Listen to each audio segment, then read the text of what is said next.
Well, there is bipartisan agreement that our immigration system is in need of reform. But when it comes to the details, there's still plenty of debate. And it's not just across the aisle. There are still serious differences within the GOP itself. Republican Congressman Mario Diaz-Balart of Florida and Mo Brooks of Alabama joining us live. Gentlemen, thank you both for your time today. My pleasure. Thank you. All right, Congressman Diaz-Balart, I'd like to start with you. You're a member of the so-called Gang of Six, this bipartisan group in the House that's working on something. Can you give us a status update and tell us if the plans, as you've discussed them thus far, will include a path to citizenship for those who are here now illegally?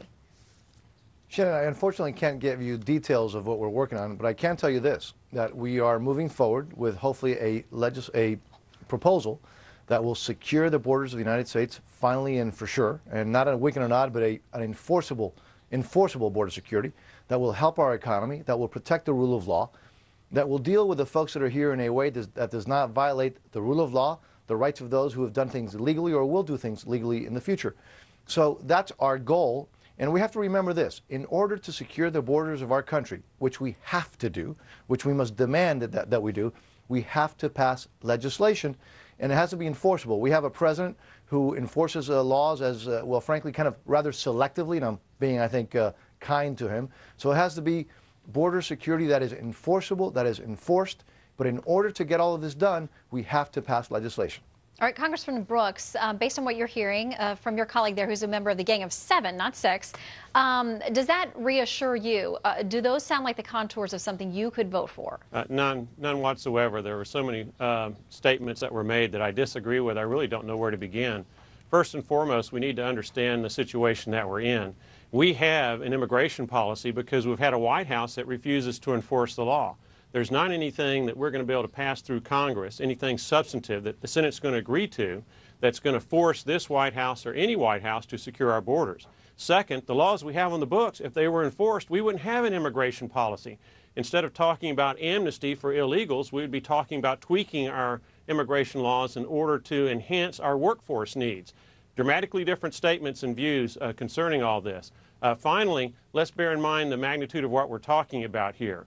We're talking about, under the Senate Gang of Eight bill, roughly 44 million foreigners who are either already here, given legal status, or who will come here over the next decade, according to the Department of Homeland Security. We only have 144 million people who are employed in our civilian workforce.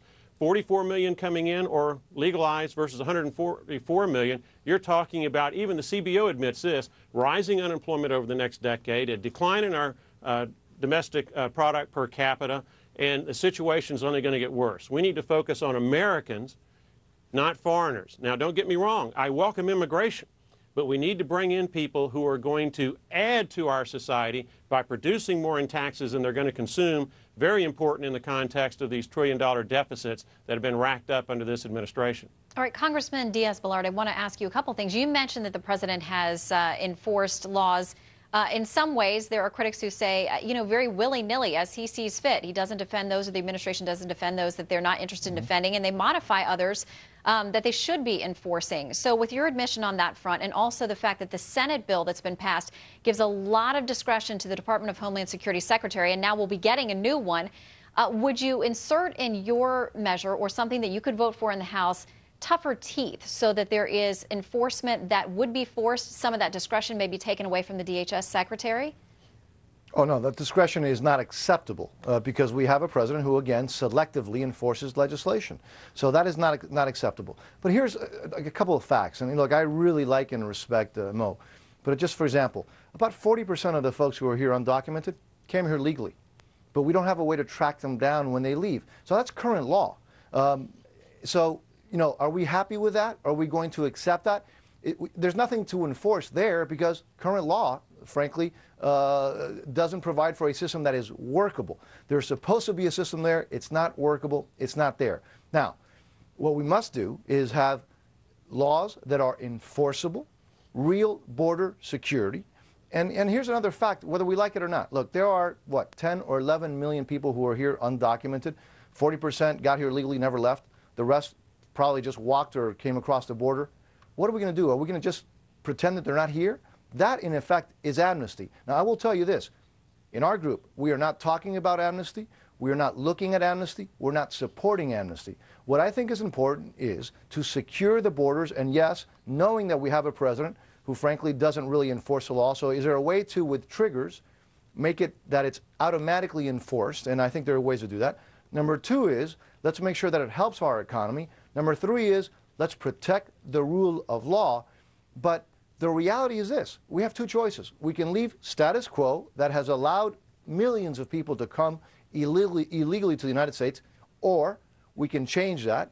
Number two is, we can pretend that the folks that are here are not here and somehow think or wish that they're going to go away. That's not going to happen. And number three, we can have this system where, frankly, we don't have a legal system that works. So we have people coming in that we don't want. We don't have people coming in that we do want. It's absolutely broken. The only way to fix it, unfortunately, is by passing legislation. All right, I need to bring in Congressman Brooks and give you the final word here, sir. Well, I disagree. It's much like the Supreme Court redefines the word marriage, but we've also got people who are trying to redefine the word amnesty. Quite clearly, I'm one of those who believes, and I've explained this to the GOP conference, I cannot in good conscience ratify or reward people whose first step on American soil is illegal conduct, to thumb their nose at the laws of America. We've got hundreds of millions of foreigners around the world that want to immigrate to our country. Well, let's accept the ones who are going to do it lawfully. And let's not support anarchy or lawlessness. And as much as I would love to support good legislation, I can't see good legislation on immigration pass the United States Senate. And even if it did, we don't have a president who's going to enforce it. So at this point, I think we ought to sit back, let the American people look at what has been going on, and hopefully give us a better Senate in 2014 so that we can pass constructive legislation instead of send something to the Senate that will come back to us in the House as a Gang of Eight, open borders, and amnesty bill. All right, clearly still a lot to settle there on the House side. Gentlemen, we thank you both. Thank you. Thank you.